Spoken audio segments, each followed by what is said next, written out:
El Filibusterismo, Kabanata 17. Ang pamagat, ang perya sa Quiapo. Magandang buhay, maligayang panonood dito sa Asignaturang Filipino YouTube channel.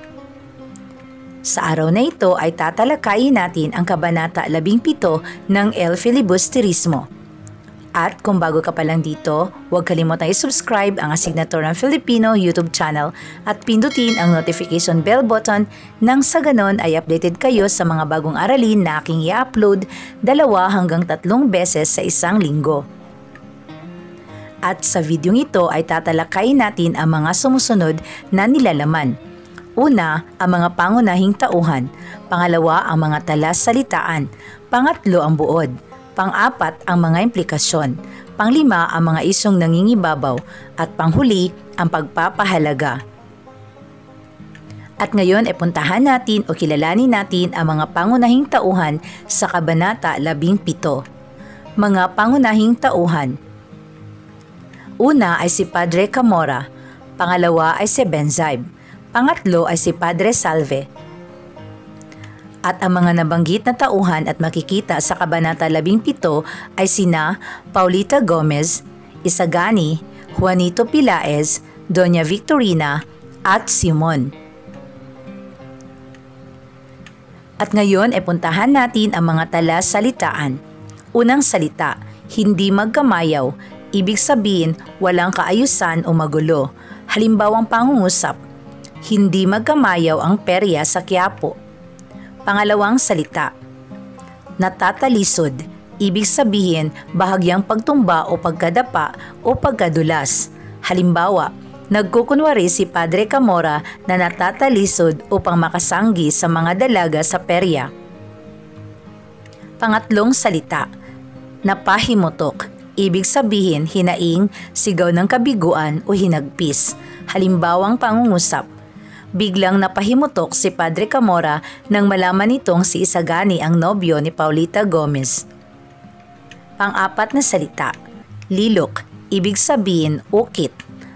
Halimbawang pangungusap, nag-uumapoy ang pagtatalo ng pangkat tungkol sa lilok ng mga Pilipino. At ang huling salita, hindi alumana. Ibig sabihin, hindi pinansin. Halimbawang pangungusap, hindi alumana ng mga tao ang banggaan, bungguan at tapakan sapagkat libang na libang sila sa mga nakikita. At ngayon ay puntahan natin ang mahalagang pangyayari sa Kabanata 17 ng El Filibusterismo, ang pamagat, ang perya sa Quiapo. Punong-puno ang perya ng mga tao na nais maglibang. Buwan ito ng Enero at malamig ang simoy ng hangin. Ang mga musika at ilaw ng mga parol ay nagpapasigla sa bawat kawal, praile at estudyante na salos-salubong. Halos magtulakan at nagkakatapakan, palibhas ay nagkakatawanan. Maririnig ang salitang, "Tabi, tabi" ng mga kotsero. Magkakasama sina Padre Camora, Padre Salve at Benzaib. Habang nasa kalye, tila nakaakyat sa langit si Padre Camora sa pagmamasid sa magagandang dalaga. Nagkukunwari siyang natitisod upang masagi ang mga dalaga. Kinikindatan at pinamumungayan niya ito sa mga mata. Nang mapadaan si Paulita kasama sina Isagani at Doña Victorina, napahimutok si Padre Camora nang malaman na si Isagani ang nobyo nito. Nag-isip ang pari kung ang dalaga sanang ito ay naging taga roon sa bayan ng Tiani. Nakarating ang magkakasama sa tindahan ng mga nililok na tao-tauhang kahoy na ginawa ng mga Indio. Marami sa mga ito ay kahawig ng mga praile kaya nagkabiruan at nagkatawanan ang magkakasama. May isang babaeng pisak ang mata, magulo ang buhok at marumi na ang tawag ay La Prensa Filipina. Itinuro ito ng kura sa mamamahayag na si Benzaib at natatawa lamang ito dahil hindi niya maunawaan ang ibig sabihin. May isa pang napansin ang pangkat. Larawan nito ng isang Indiyong abutsiko ang gapos, may piring at nababantayan ng 2 sibil.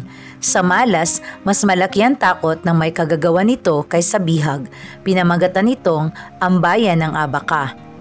Nag-uumapoy sa pagtatalo ng pangkat tungkol sa mga lilok ng mga Pilipino, karamihan ay pintas at pagtatanong sa kawastuhan ng mga gawa.